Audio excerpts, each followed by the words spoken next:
Hello friends, welcome back again. इस video के अंदर हम एचटेट टीजेटी साइंस 2018 में जो फिजिक्स के क्वेश्चन थे उन्हीं के सॉल्यूशन को हम कंटिन्यू करेंगे। और हमारा क्वेश्चन है ए प्रिंटेड पेज। मतलब प्रिंटेड पेज का मतलब एक पेज पे कुछ प्रिंट किया गया है। Is kept pressed by a glass cube. मतलब उसके ऊपर एक ग्लास की क्यूब रख दी गई है, मतलब एक ग्लास की स्लैब रख दी गई है जिसका रिफ्रैक्टिव इंडेक्स कितना है 1.5 है। ऑफ एज कितनी है, उस क्यूब की एज कितनी है 6 सेंटीमीटर है। मतलब उसकी लंबाई भी 6 सेंटीमीटर है, चौड़ाई भी 6 सेंटीमीटर है और ऊंचाई भी कितनी है 6 सेंटीमीटर है। और उस ग्लास का रिफ्रैक्टिव इंडेक्स म्यू जो होता है वो रिफ्रैक्टिव इंडेक्स होता है और वो कितना गिवन है 1.5। मतलब ग्लास का जो रिफ्रैक्टिव इंडेक्स है वो 1.5 गिवन है। मतलब रिफ्रैक्टिव इंडेक्स ऑफ ग्लास कितना गिवन है म्यू इक्वल टू 1.5। और ए प्रिंटेड पेज का मतलब है पेज के ऊपर कुछ प्रिंट कुछ लिखा गया है। Is kept pressed by a glass slab of edge length कितनी है।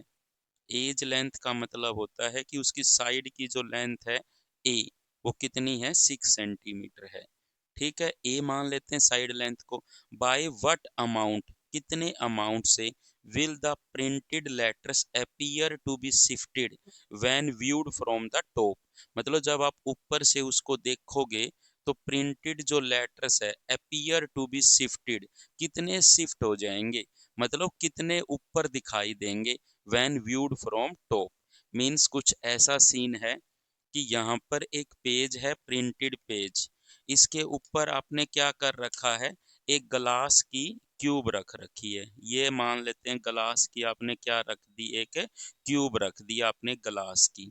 ठीक है, और क्यूब रखने के बाद यहाँ पर जो लेटर दिखाई दे रहे थे वो लेटर ऊपर से देखने पर, ऊपर से देखने पर ये लेटर कहाँ पे दिखाई दे रहे हैं, यहाँ पे दिखाई दे रहे हैं। तो ये पूछ रहा है कितना शिफ्ट हो गई, ये हमें एक्स निकालना है। ये जो हमें कितना शिफ्ट हो गए ये निकालना है। बाय, देखो क्वेश्चन में बाय व्हाट अमाउंट, कितने अमाउंट से will the printed letters, printed जो लेटर्स थे अपीयर्स टू बी शिफ्टेड, मतलब कितने अमाउंट से शिफ्टेड हुए दिखाई देंगे when viewed from top. Appear to be shifted का मतलब यही है कि पहले जो यहाँ पे दिखाई दे रहे थे उस पेज के लेटर वो अब यहाँ पे दिखाई देंगे, क्योंकि अपरेंट डिस्टेंस और रियल डिस्टेंस के बीच में जो रिलेशन आएगी ये तो क्या हो गई उसकी, ये तो हो गई उसकी अपरेंट हाइट या फिर अपरेंट डिस्टेंस समझ लो, अपरेंट डिस्टेंस है। और ये जो क्यूब है इसकी जो टोटल लेंथ होती है वो क्या है एक्चुअल डिस्टेंस है।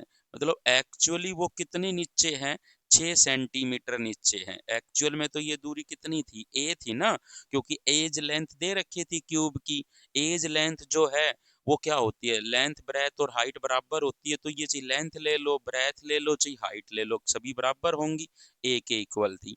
एक्चुअल डिस्टेंस ए है उन प्रिंटेड की, लेकिन अपरेंट डिस्टेंस हमें कुछ ऊपर की तरफ दिखाई देगी। तो वो कितना, पहले तो हमें अपरेंट डिस्टेंस निकालनी पड़ेगी। और अपरेंट डिस्टेंस मान लेते हैं कितनी है ए डैश मान लेते हैं ए डैश। तो हमारा जो एक्स हमें जो निकालना है वो ए माइनस ए डैश के इक्वल होगा। किसके इक्वल होगा, टोटल डिस्टेंस तो ए है और उसमें से अगर आप ए डैश घटा दोगे तो क्या आ जाएगी एक्स आ जाएगी। तो अब हमें ए डैश निकालना पड़ेगा कि अपरंट जो डिस्टेंस होती है, apparent distance equal to real distance या फिर actual distance by refractive index, यही चीज होती है। बार तो आपका क्या होगा एयर ही होगा, बार तो क्या होगा एयर होगा। तो यहाँ पर real distance by refractive index जिसके अंदर से रे जा रही है। तो रियल डिस्टेंस कितनी है ए और रिफ्रैक्टिव इंडेक्स कितना है म्यू। तो ये तो आपकी क्या आ गई ए डैश आ गई, क्या आ गई ए डैश आ गई। और ए डैश मतलब अपरंट डिस्टेंस तो आपकी ए डैश है और रियल डिस्टेंस क्या है आपकी ए। तो यहाँ से आपका एक्स कितना आ जाएगा ए माइनस ए बाय म्यू। तो ए कॉमन ले लोगे तो 1 माइनस 1 बाय म्यू।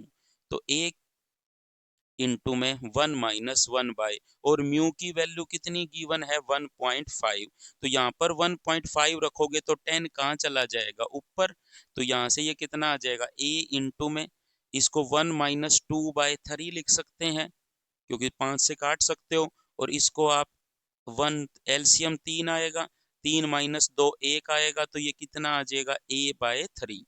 तो ए की वैल्यू भी आपको गिवन थी, ए की वैल्यू 6 सेंटीमीटर थी, तो 6 सेंटीमीटर रख दो बाय 3, तो ये कितना आ जाएगा 2 सेंटीमीटर। मतलब ये जो शिफ्ट है वो कितना आ गया 2 सेंटीमीटर आ गया। शिफ्ट का मतलब होता है कि जो वो लेटर थे कितने से शिफ्ट हो गए 2 सेंटीमीटर से। एक्चुअल में वो कितने सेंटीमीटर पे थे 6 सेंटीमीटर में, कितने से शिफ्ट हो गए 2 सेंटीमीटर से, तो आपको कितने पे दिखाई दे रहे थे वो 4 सेंटीमीटर पे।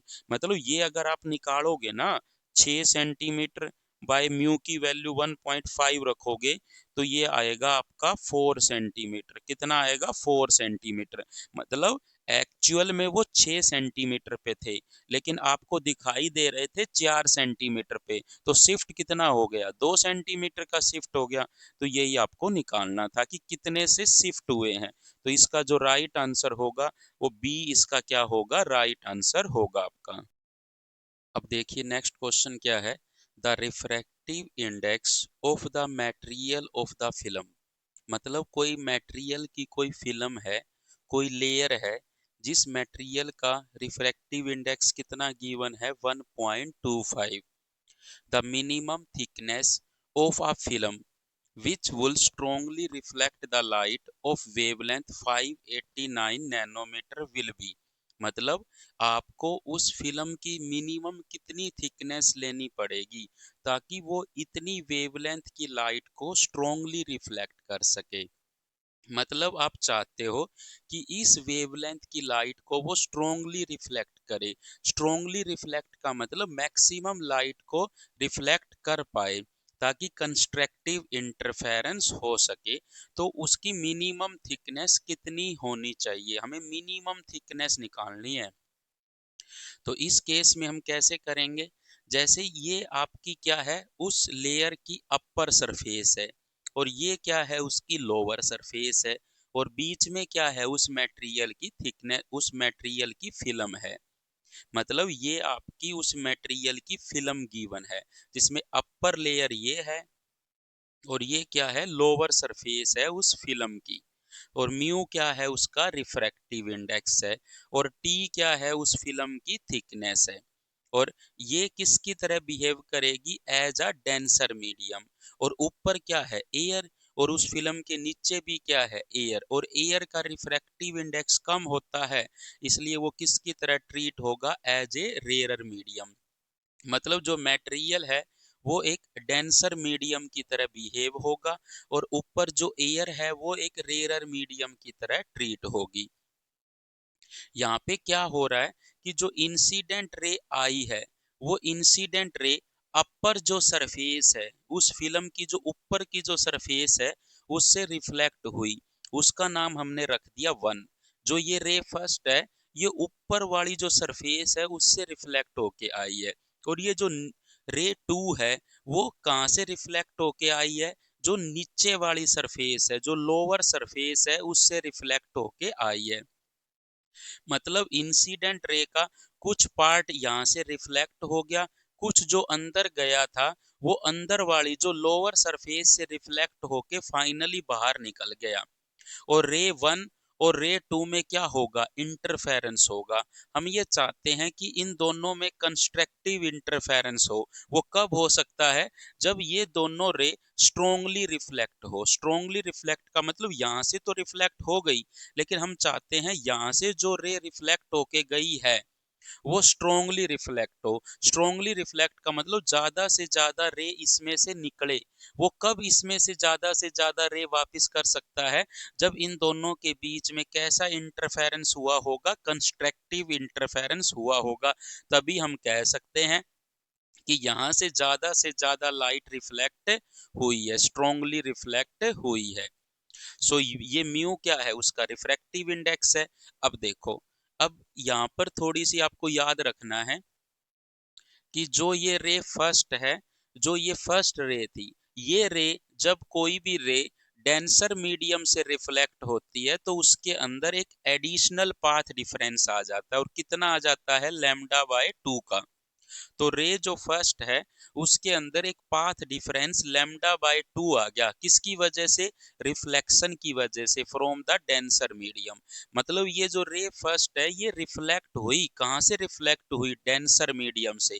ये डेंसर मीडियम है, उसी की सरफेस से ही तो रिफ्लेक्ट हुई है, तो इसलिए इसके अंदर एक एक्स्ट्रा पाथ डिफरेंस आ गया, एडिशनल पाथ डिफरेंस आ गया लैम्डा बाय 2 का।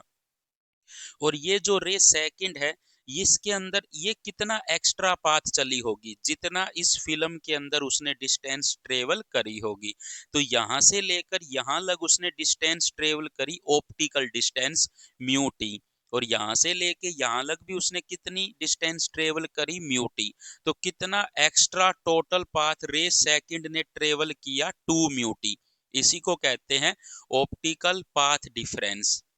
मतलब रे जो सेकंड है वो इसकी अपर सरफेस से पे आने से पहले कितना एडिशनल पाथ चल के आई है, 2 म्यू टी का। और ये जो रे फर्स्ट है वो कितना एडिशनल डिस्टेंस ट्रेवल करके आई है, लैम्डा बाय 2 का, क्योंकि लैम्डा बाय 2 का एडिशनल पाथ इसके अंदर इंक्लूड हो जाता है।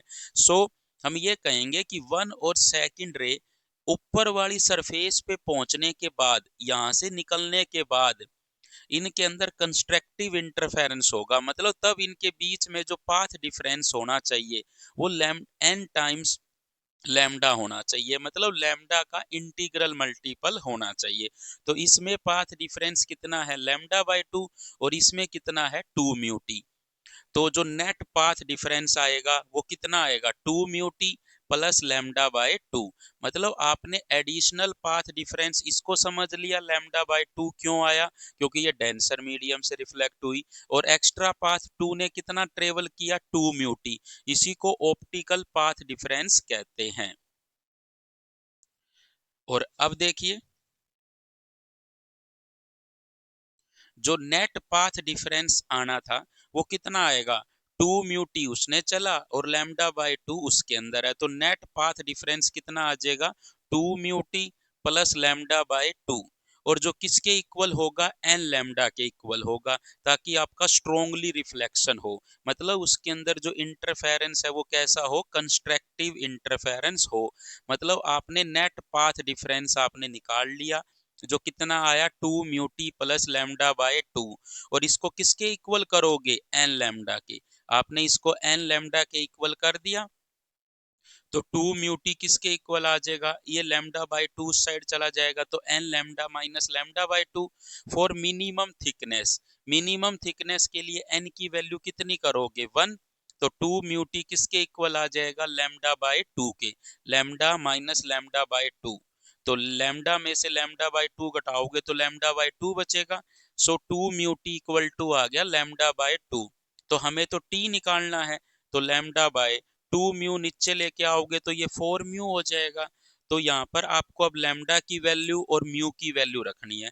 लैम्डा की वैल्यू कितनी थी, 589 नैनोमीटर, और रिफ्रैक्टिव इंडेक्स कितना था, 1.25। ये वैल्यू यहाँ पे रखिए, तो टी किसके इक्वल आ जाएगा, 589 बाय 4 इंटू 1.25 नैनोमीटर में आंसर आ जाएगा।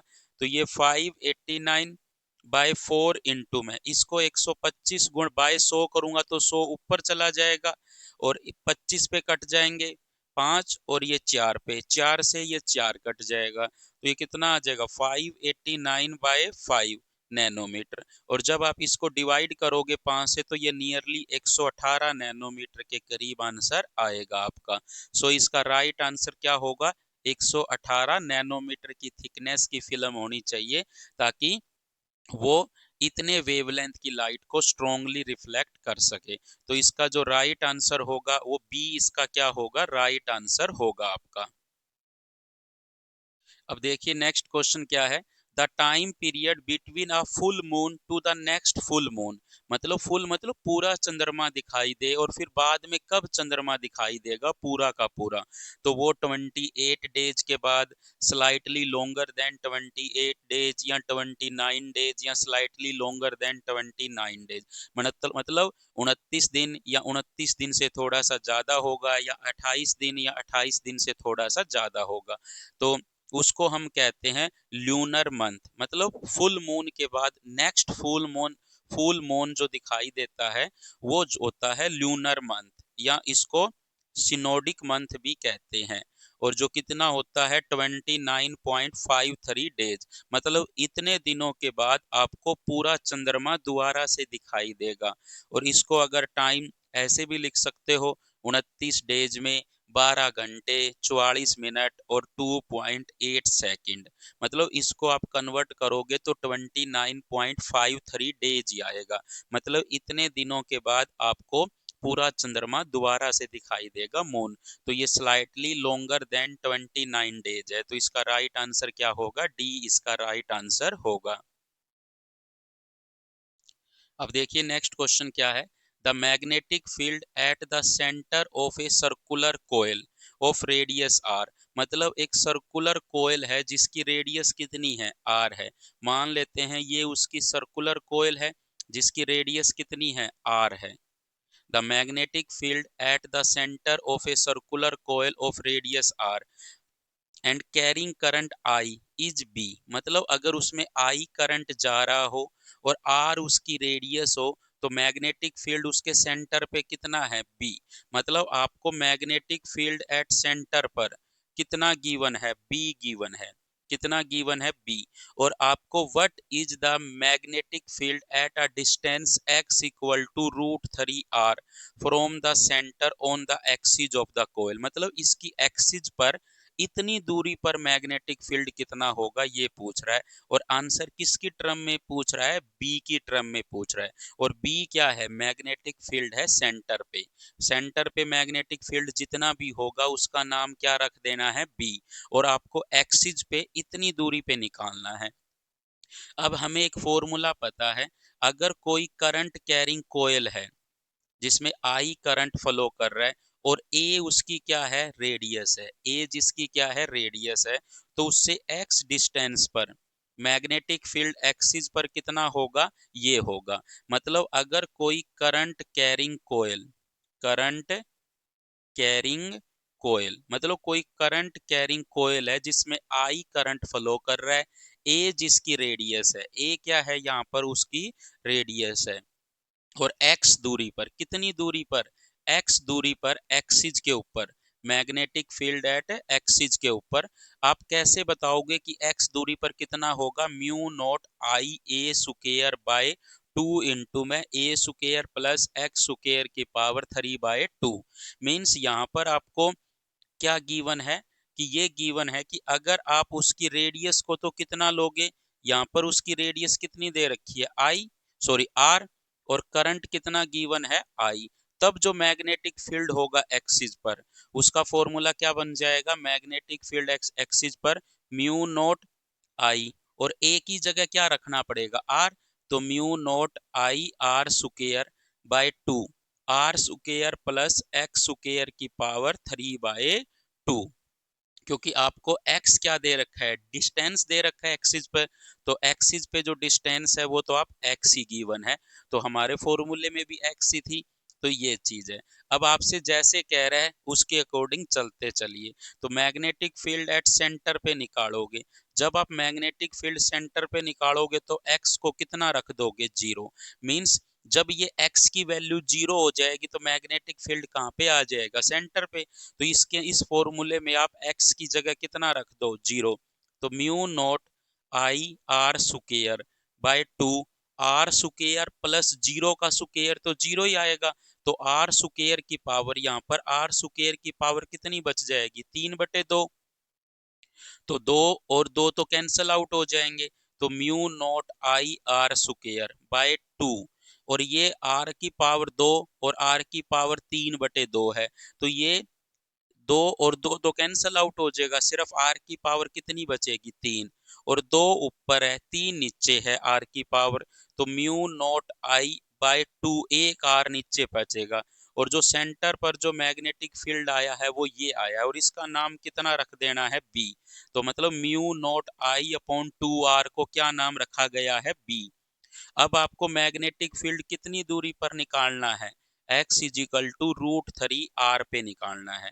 तो मैग्नेटिक फील्ड एक्सिस पर इस डिस्टेंस पे निकालोगे तो mu naught I R square by 2, R square plus X की जगह ये रखोगे तो इसका स्क्वायर 3r स्क्वायर आ जाएगा, किसकी पावर कितनी है 3/2।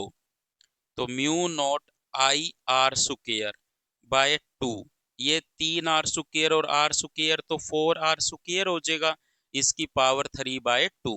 तो mu naught I R square 2, इसको हम क्या लिख सकते हैं 2r का स्क्वायर और उस सारे की पावर 3/2, ऐसा लिख सकते हैं। 4r स्क्वायर को क्या लिख सकते हैं 2r का स्क्वायर और सारे की पावर कितनी 3/2, ये दो और ये दो तो कैंसल आउट हो जाएंगे, तो ये क्या बच जाएगा mu naught I R square by 2 और 2r की पावर 3, यही बच जाएगा 2r की पावर 3, ये 3 पावर तो बच ही जाएगी। तो ये क्या आ जाएगा फिर म्यू नॉट आई आर का स्क्वायर बाय 2 की पावर 3 8 होती है और ये दो और है तो 8 दूनी कितने हो जाएंगे 16, और आर की पावर 3, और आर की पावर 3 और आर की पावर 2 ऊपर है तो एक आर कहाँ बच जाएगा नीचे, तो mu naught I upon 16r ये चीज आ जाएगी। और म्यू नॉट इस चीज को हम क्या लिख सकते हैं म्यू नॉट आई अपॉन, इसमें से अगर मैं 8 बार ले लेता हूं तो क्या बच जाएगा 2r, क्या बच जाएगा 2r। तो 16r को 8 दूनी 16r यही हो गया, और इसकी जगह मैं क्या लिख सकता हूँ, इसकी जगह मैं लिख सकता हूँ b, इसकी जगह मैं क्या लिख सकता हूँ b लिख सकता हूँ ना, mu naught I upon 16r। तो इसकी जगह देखो 16 को हमने तोड़ लिया 8 और 2 में, ताकि आप mu naught I upon 2r की जगह पे क्या लिख सको b, तो ये तो b हो गया, और नीचे कितना बच गया 8। तो आंसर क्या आ गया मैग्नेटिक फील्ड एट एक्सिस पर कितना आ गया इतनी दूरी पर b/8। तो इसका जो राइट आंसर होगा वो डी इसका क्या होगा राइट आंसर होगा। तो इस क्वेश्चन को करने के लिए सबसे पहले आपको एक्सिस पे मैग्नेटिक फील्ड कितना होता है ये पता होना चाहिए, फिर आपको सेंटर पे मैग्नेटिक फील्ड की ये वैल्यू आप डायरेक्ट भी याद कर सकते हो सेंटर वाली, यहाँ पे रख के निकालने की नीड नहीं है। सेंटर पे करंट कैरिंग कॉइल के direct mu naught I upon 2 times of radius होता है, रेडियस जो भी हो यहाँ पे रख दो, सेंटर पे आप डायरेक्ट ये बी मान सकते हो। और एक्सिस पे आपको प्रोसीजर के थ्रू आप जाओगे, फाइनली आपका आंसर आ जाएगा mu naught I upon 16r। और इसको आप बी की टर्म में निकालना चाहते हो तो आप कैसे करोगे, इसको 2r और 8 बार लिख लो तो b/8 हो जाएगा। तो फाइनली इसका आंसर क्या आ जाएगा डी आ जाएगा।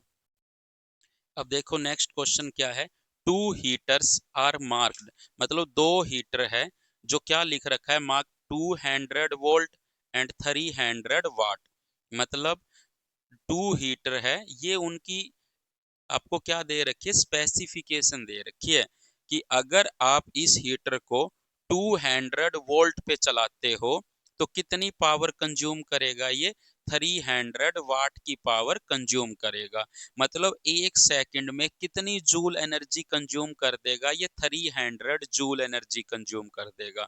मतलब दो हीटर है, एक के पास ये स्पेसिफिकेशन है और एक के पास ये स्पेसिफिकेशन है। इसका मतलब क्या है, इसका मतलब ये है अगर इस हीटर को आप 200 वोल्ट सप्लाई से जोड़ते हो तो ये एक सेकंड में कितनी एनर्जी कंज्यूम करेगा 300 जूल।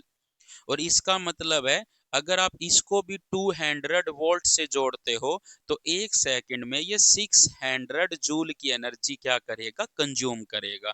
लेकिन if the heater are connected in series and the combination connected to a 200 volt DC supply, मतलब आपने इन दोनों हीटर को सीरीज में जोड़ करके और इसके साथ अटैच कर दिया, then which option is true out of the flowing, मतलब कौन सा ऑप्शन सही है कि both the heater will produce same heat produce करेंगे, या हीटर 600 वाट वाला ज्यादा करेगा, 300 वाट वाला ज्यादा करेगा, नन ऑफ द दीज, मतलब कौन सा हीटर ज्यादा हीट प्रोड्यूस करेगा।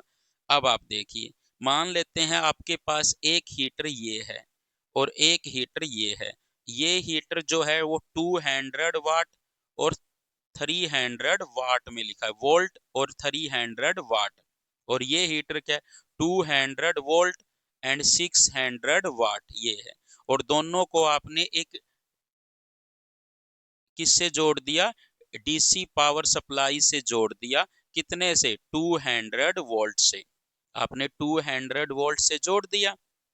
ठीक है, अब आप देखिए, ये और ये, इसमें से जो 200 वोल्ट है ये इसमें भी जाएगी और इसमें भी जाएगी, तो इसका मतलब अगर ये अलग अलग जुड़े हुए होते तो इसमें ज्यादा हीट रिलीज होती। लेकिन अब हमें इस क्वेश्चन में ये 200 वोल्ट जो है वो इसमें भी जाएगी और इसमें भी, मतलब वोल्टेज डिवाइड हो जाएगी, इसमें भी हो जाएगी और इसमें भी हो जाएगी। अब हमारा क्वेश्चन ये बनता है कि कौन से में हीट ज्यादा रिलीज होगी, कौन से में ज्यादा हीट क्या होगी, प्रोड्यूस होगी। अब देखो कैसे करना होगा, हमें रेजिस्टेंस निकालना होता है। रेजिस्टेंस जो होता है किसी भी हीटर का या बल्ब का, वो होता है पी स्क्वायर,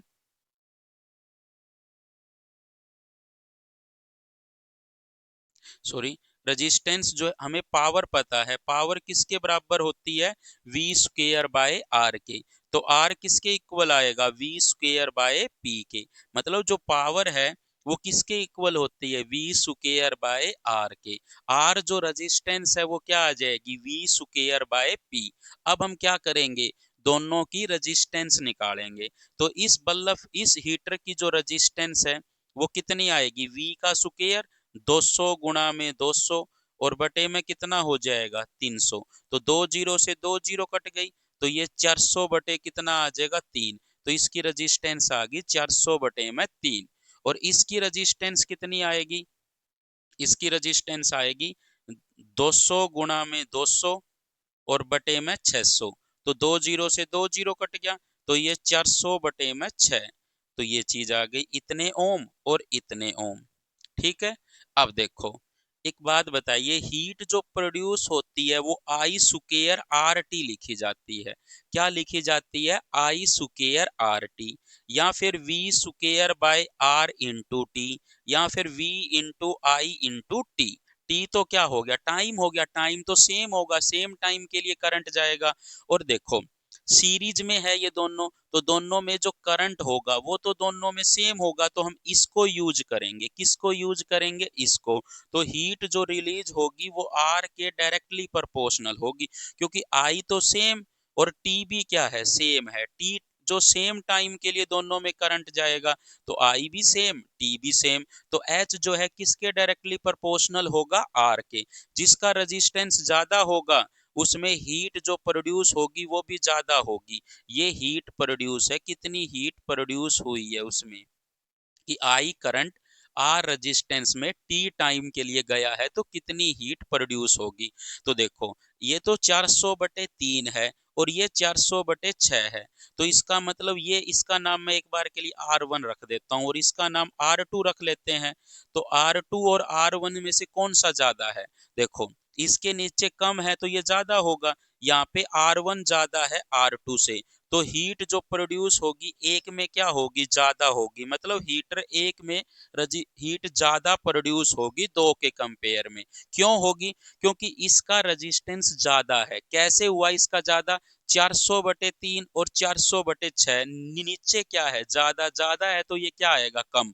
ऊपर तो सेम ही है ना न्यूमरेटर, अगर आपका डिनोमिनेटर कम है तो ये ज्यादा आएगा और ये ज्यादा है तो ये कम आएगा। तो इसकी रेजिस्टेंस क्या है, ज्यादा है, और इसकी अगर रेजिस्टेंस ज्यादा हुई तो इसका मतलब ये समझिए इसमें ज्यादा हीट क्या होगी, प्रोड्यूस होगी। मतलब 300 वोट वाला जो हीटर है वो ज्यादा हीट प्रोड्यूस करेगा। तो इसका जो राइट आंसर होगा वो सी, इसका क्या होगा, राइट आंसर होगा। तो कैसे किया, दो हीटर आपको गिवन थे, दो हीटर, इनकी स्पेसिफिकेशन क्या थी, 200 वोल्ट और 300 वाट, 200 वोल्ट एंड 600 वाट।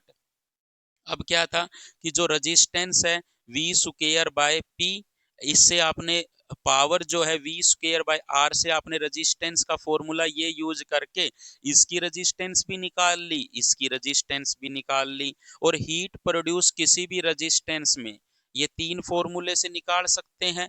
आई क्या है इस सर्किट के अंदर, देखो अगर सीरीज में है तो करंट क्या रहेगा, सेम, और टाइम भी सेम रहेगा कि दोनों में टाइम भी सेम गया है, करंट भी सेम गया है। तो जो हीट प्रोड्यूस होगी वो आर रेजिस्टेंस के डायरेक्टली प्रोपोर्शनल होगी। जिसकी रेजिस्टेंस ज्यादा होगी उसमें हीट क्या होगी, ज्यादा प्रोड्यूस होगी। तो इसकी R1 ज्यादा था, मतलब हीटर 1 की रेजिस्टेंस ज्यादा है।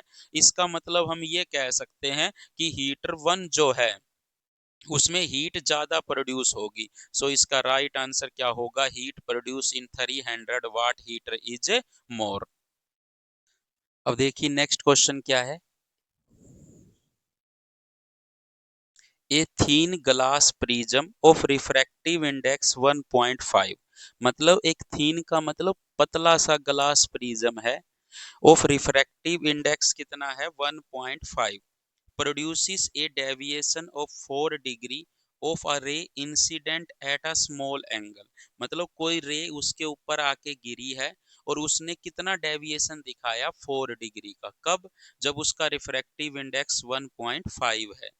What will be the deviation of the same incident ray, मतलब सेम इंसिडेंट रे के लिए क्या डेविएशन होगा बाय द सेम प्रिज्म, अगर उसको emerge in water of refractive index 4/3, मतलब आपने उस प्रिज्म को किसी वाटर में रख दिया तब डेविएशन कितना होगा। अब देखिए four thin prism, four thin prism क्या होता है, जो एंगल ऑफ प्रिज्म होता है ना वो 10 डिग्री से कम होना चाहिए। ए क्या है, एंगल ऑफ प्रिज्म, अगर प्रिज्म का एंगल 10 डिग्री से कम है तो उसको हम थीन प्रिज्म कहते हैं। जैसे ये आपका प्रिज्म है और ये उसकी क्या है, रिफ्रैक्टिंग सरफेस है, तो ये जो होता है वो एंगल ऑफ प्रिज्म होता है। कि जो रिफ्रैक्टिंग सरफेसिस के बीच में, ये दोनों क्या है उसकी रिफ्रैक्टिंग सरफेसिस है, यहाँ पे रिफ्रैक्शन होगा। तो दो रिफ्रैक्टिंग सरफेसिस के बीच में जो एंगल होता है उसी को हम एंगल ऑफ प्रिज्म कहते हैं। और एंगल ऑफ प्रिज्म अगर 10 डिग्री से कम हो तो उसको हम थीन प्रिज्म कहते हैं। और ये किसका बना हुआ होता है, ग्लास का, और उसका रिफ्रैक्टिव इंडेक्स ऑफ प्रिज्म का कितना गिवन है 1.5 गिवन है प्रिज्म का, म्यू पी का मतलब प्रिज्म का। और म्यू एस और म्यू पी मतलब प्रिज्म का, और म्यू एस क्या है, रिफ्रैक्टिव इंडेक्स ऑफ सराउंडिंग, मतलब उसके सराउंडिंग में क्या है, ये क्या है रिफ्रैक्टिव इंडेक्स ऑफ प्रिज्म का है आपका, और ये रिफ्रैक्टिव इंडेक्स सराउंडिंग का है, मतलब उसके आसपास क्या है, उसके बाहर क्या है। अब देखिए फॉर थीन प्रिज्म के लिए जो एंगल ऑफ डेविएशन होता है वो mu P by mu S minus का 1 में ए होता है। मतलब इसको आप ऐसे भी लिख सकते हो, refractive index of prism with respect to surrounding -1 में ए। मतलब इसका मतलब है कि ये रिफ्रैक्टिव इंडेक्स म्यू पी ऊपर आएगा और एस का मतलब सराउंडिंग का नीचे आएगा। इसको पढ़ते हैं रिफ्रैक्टिव इंडेक्स ऑफ प्रिज्म का with respect to surrounding, with respect to surrounding का मतलब सराउंडिंग का नीचे आएगा mu P by mu S. अब फर्स्ट केस क्या था, फर्स्ट केस में आपको रिफ्रैक्टिव इंडेक्स ऑफ प्रिज्म कितना गिवन है 1.5, और बाहर सराउंडिंग नहीं है तो हम एयर मान के चलेंगे, और एयर का कितना होगा 1। और सेकंड केस में जो प्रिज्म है वो तो सेम ही है, प्रिज्म सेम है तो म्यू पी कितना आएगा 1.5, और म्यू एस कितना लेना पड़ेगा 4/3, क्योंकि इस बारी आपने सराउंडिंग क्या कर दिया वाटर, और वाटर का रिफ्रैक्टिव इंडेक्स आपको कितना गिवन है 4/3। मतलब यहाँ पर क्या है, जो आपको दिया हुआ है ग्लास प्रिज्म वो तो सेम ही है, मतलब ए तो दोनों में क्या रहेगा, सेम रहेगा, एंगल ऑफ प्रिज्म तो सेम ही रहेगा ना। लेकिन यहाँ पर जो रिफ्रैक्टिव इंडेक्स है प्रिज्म का दोनों में सेम रहेगा, म्यू पी भी सेम दोनों में और ए भी सेम। और जो सराउंडिंग का रिफ्रैक्टिव इंडेक्स है, पहले वाले केस में जब आपका एंगल ऑफ डेविएशन डेल आया तब आपको 1 लेना है, और जब आपका डेल डैश आया तब आपको म्यू एस कितना लेके करना पड़ेगा 4/3। तो यहाँ पर जो डेल है वो कितना गिवन है 4 डिग्री, और यहाँ पे डेल डैश निकालना है। मतलब फर्स्ट केस में आपको सराउंडिंग कुछ नहीं गिवन, तो आपको एयर लेके चलोगे, क्योंकि जब कोई भी मीडियम सराउंडिंग में ना गिवन हो तो आप एयर लेके क्वेश्चन करते हो। तो यहाँ पर म्यू ऑफ सराउंडिंग कितना हो जाएगा 1, तो यहाँ पर आप डेल निकालोगे तो क्या आएगा, यहाँ पर ऊपर 1.5/1 -1 इंटू में ए, तो डेल कितना आएगा 1.5 -1 इंटू में ए, ये चीज आएगी। और 1.5 माइनस का 1 तो ये 0.5 ए आ जाएगा, तो ये डेल आ गया भाई आपका। यहाँ पे क्या करोगे आप, डेल डैश किसके बराबर आएगा, म्यू पी, ऊपर म्यू पी तो 1.5 लिखोगे, और म्यू एस को क्या लिखोगे 4/3, तो 4 नीचे आएगा और 3 कहाँ चला जाएगा ऊपर, इनटू में ए। और इस 1.5 को क्या लिखोगे 15/10 गुणा में 4 और ऊपर 3 है माइनस का 1 इंटू में ए, तो ये क्या हो जाएगा 15 3 45, 45/40 माइनस का 1 इंटू में ए, तो इसको 5 पे कट सकते हैं, 5 नीम 45 और 5 अट्ठे 40, तो ये 9/8 माइनस का 1 इंटू में ए, तो ये एलसीएम लोगे तो ये 1/8 इंटू ए आ जाएगा, 9 - 8/8 तो 1/8 ए। तो यहाँ पर आपको डेल डैश आ गया आपका ये डेल डैश। तो अब आपको डेल पता है और डेल डैश आपको निकालना है। अब आप क्या करोगे, अब आपको जो डेल है वो कितना आया 0.5 ए, और डेल डैश कितना आया 1/8 ए। अब आपको डेल डैश और डेल को एक दूसरे को क्या कर लो, यहाँ पर या तो भाग कर लो, या फिर ये करो यहाँ से ए इसमें पुट कर लो। यहाँ से ए कितना आएगा डेल बाय 0.5 वो यहाँ पे पुट कर लो। सो आपका डेल डैश कितना हो जाएगा, डेल डैश आपका हो जाएगा 1/8, और ए की जगह डेल बाय 0.5, और डेल की वैल्यू आपको पता है कितनी गिवन थी 4 डिग्री, तो यहाँ पर 4 रखोगे, 8 गुणा में 0.5, तो ये 4 दूनी 8, और ये क्या होगा 1/2 तो नीचे आ गया, इसको 5 और 10 कहाँ चला जाएगा ऊपर, तो 10 हो जाएगा, 5 दूनी 10 और 10 तो ये कितना आ जाएगा 1। तो जो कितना डेविएशन प्रोड्यूस करेगा तब प्रिज्म 1 डिग्री का, क्योंकि ये डेल डिग्री में था तो ये भी किस में आएगा डिग्री में, तो इसका राइट आंसर क्या होगा 1 डिग्री। तो इस क्वेश्चन को आपने कैसे किया, सबसे पहले आपको ये फॉर्मूला पता होना चाहिए कि कैसे किया। डेल जो होता है mu P by mu S -1 into A. Mu P क्या है प्रिज्म का है, और म्यू एस क्या है सराउंडिंग का है।